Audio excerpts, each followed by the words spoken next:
Salut à tous, bienvenue sur ma chaîne pour une nouvelle vidéo. Abonne-toi si tu es nouveau et active la cloche de notification pour ne rien rater.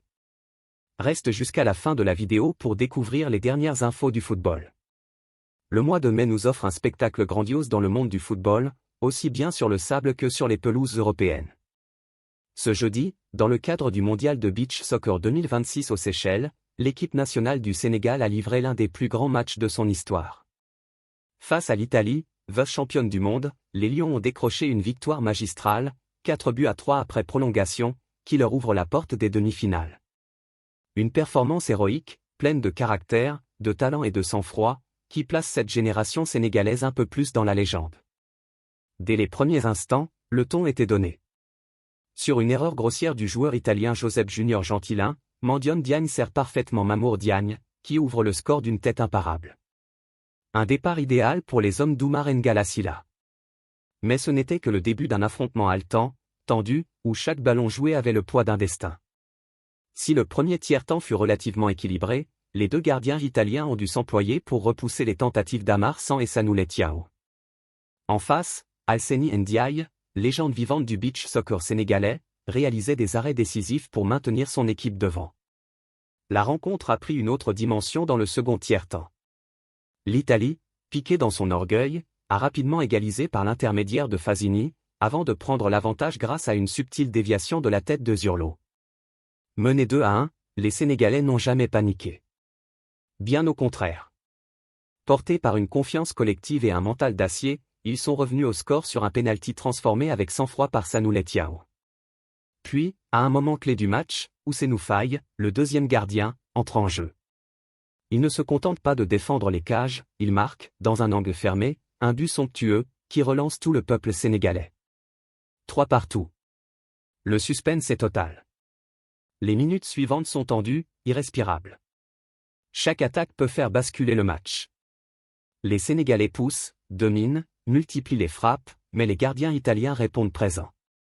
Les deux équipes filent vers les prolongations, où la tension atteint son paroxysme. L'Italie joue la prudence, veut mener le Sénégal jusqu'au tir au but. Mais dans les toutes dernières secondes, alors que les nerfs sont à vif, Mamour Diagne surgit à nouveau. Le numéro 10 sénégalais, déjà buteur en début de match, libère son équipe à 2 secondes du terme. Explosion de joie sur le banc, dans les tribunes et dans tout le pays. Le Sénégal est en demi-finale d'un mondial de beach soccer, et ce, pour la première fois dans cette configuration dramatique. Ils affronteront la Biélorussie samedi, pour une place en finale, une place en or. Le seul bémol de cette soirée parfaite, l'absence à venir de Mandione Diagne, suspendu pour cette demi-finale.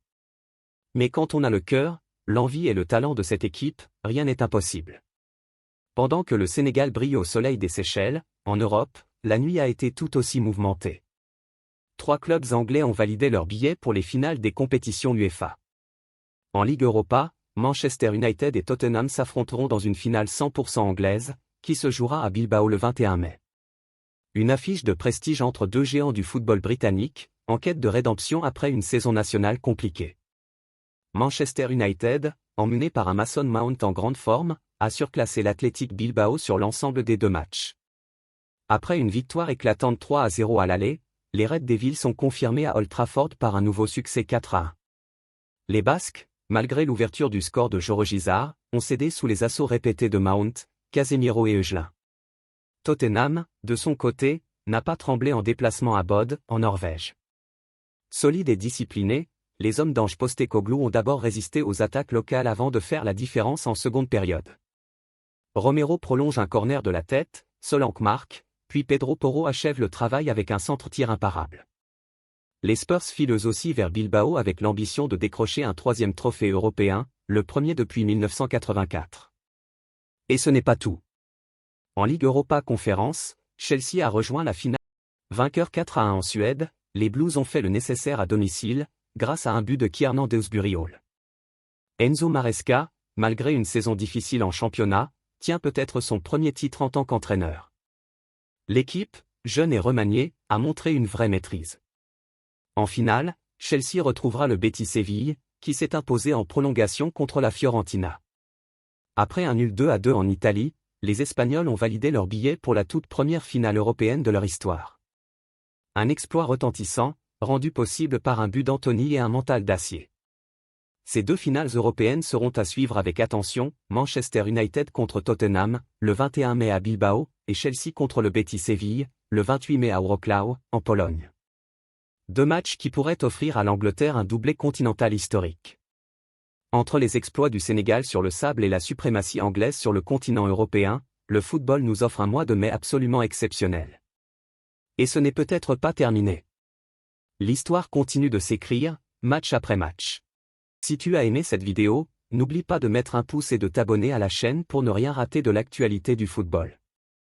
Active la cloche pour recevoir toutes les notifications, et dis-moi en commentaire ce que tu penses des exploits du Sénégal ou des finales à venir. À très vite pour une nouvelle vidéo.